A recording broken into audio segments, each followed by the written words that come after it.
പെണ്ണുമ്പഴ പണി എടുത്തുകൊണ്ട് വരുന്നതുകൊണ്ട് കൊണ്ടു ഉറങ്ങിയും കഴിയാമെന്ന് അവൻ കരുതി.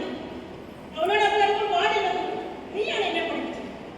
ഇന്നിപ്പം അവനെ കൂടി ജോലി ചെയ്താലേ ജീവിക്കാൻ പറ്റുമെന്ന് അവന് മനസ്സിലായി.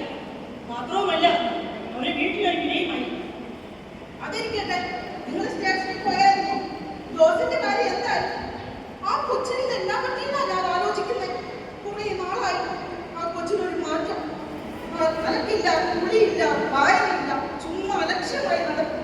ചില നേരത്തെ അവന്റെ നോട്ടം കാണുമ്പോൾ എനിക്ക് പേടിയാവുക.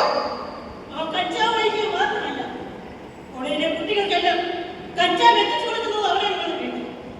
അവനെ ആരോ വഴി വീഴ്ചത്. ഞാൻ വക്കീലിനെ കൂട്ടി കൊട്ടായി സ്റ്റേഷനിലേക്ക് വിട്ടിട്ടുണ്ട്. ജാമ്യം കിട്ടുമെന്നാണ് വക്കീൽ പറഞ്ഞത്.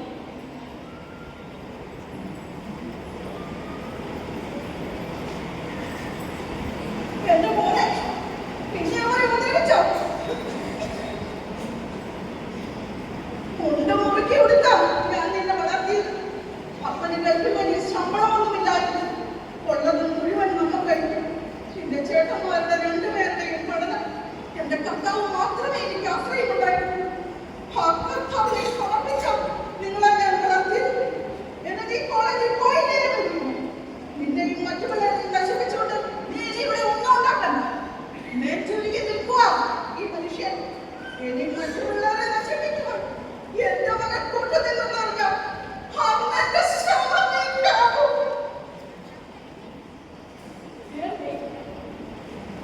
എന്താണ് ഇങ്ങനെയൊക്കെ പറയുന്നത്? അവനൊരു അബദ്ധം പറ്റിയില്ലേ? കാര്യമില്ല, ചേട്ടായിയുടെ വീട്ടിലെ കഷ്ടപ്പാട് നിൽക്കാൻ അറിയില്ലേ? ഇനി ഇങ്ങനെയൊന്നും സംഭവിക്കില്ല. ശ്രദ്ധിക്കാം.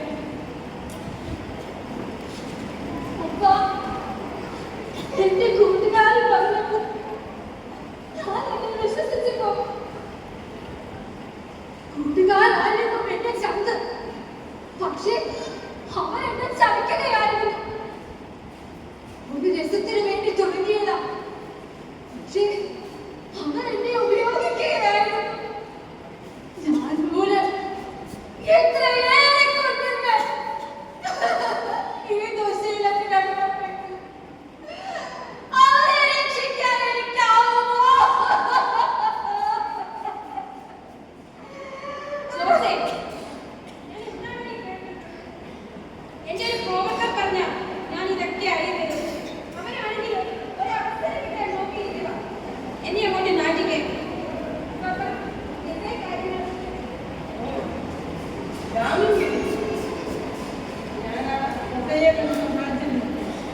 ഇനി ഒരു കാര്യം, ഇവൻ ഇവിടുത്തെ കഞ്ചാവായിട്ട് പിള്ളേർക്ക് പേര് കൊടുക്കുക ദൈവാധീനം. പിന്നെ എനിക്കൊരു കാര്യം, ഇനി ഇങ്ങനെയുള്ള കാര്യത്തിൽ ദൈവത്തെ കൊണ്ട് എന്നെയാണ് നടത്തിയത്. മോനെ കൊണ്ട് മുറുക്കി കൊടുക്കാം ഞാൻ നിന്നെ വളർത്തിയത്.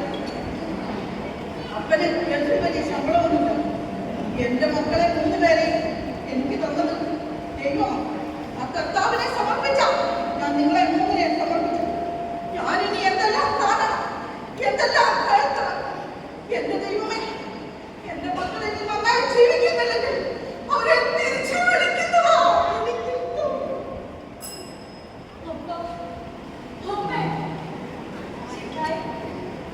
ഇനി ഒരിക്കലും എന്റെ ജീവിതത്തിൽ മദ്യവുമായി